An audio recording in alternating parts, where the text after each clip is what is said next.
আমি এক্ষুনি ওই জমিটা দখল করতে যাব। এই বলে মায়াবতী ওখান থেকে চলে যায়।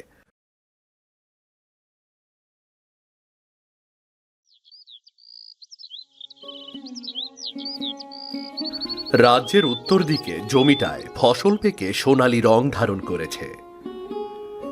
কি গো মোহন দাদা, এইবারে তো মনে হইতাছে বেশ ভালো ফসল ফলছে গো। হ্যাঁ গো দাদা, এই ফসল ঘরে তুলতে পারলে সারা জীবন আর কোনো চিন্তা করতে হইব না।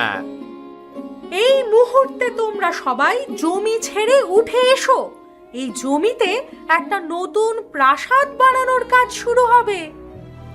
এই সব কি কইতাছেন রাজকুমারী মায়াবতী? এই জমিতে আমাগর সারা বছরের ফসল, নতুন প্রাসাদ করতে গেলে তো আমাগর সব ফসল নষ্ট হইয়া যাইব। হ রাজকুমারী, আমরা গরিব মানুষ, ফসল নষ্ট হয়ে গেলে আমরা সারা বছর কেমনে থাকবো? বুঝতে পেরেছি, ভালো কথায় কাজ হবে না। সে না, এক্ষুনি ওদের সব ফসলে আগুন জ্বালিয়ে দাও। বলতে না বলতেই সেনা ছুটে গিয়ে ফসলে আগুন ধরিয়ে দেয়। জমির পাশে দাঁড়িয়ে মোহন আর রতন কান্না করতে থাকে। গেল গেল রে, আমাগর সব গেল, সব শেষ হয়ে গেল। রাজকুমারী আমাগর ওপরে কি অন্যায় অবিচার করলো!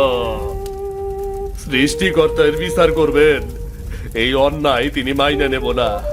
গরিবের অভিশাপ আপনার গায়ে অবশ্যই লাগবো রাজকুমারী, অবশ্যই লাগবো।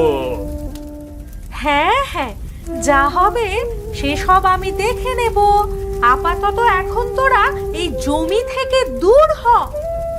কাঁদতে কাঁদতে রতন আর মোহন জমি থেকে চলে যায়।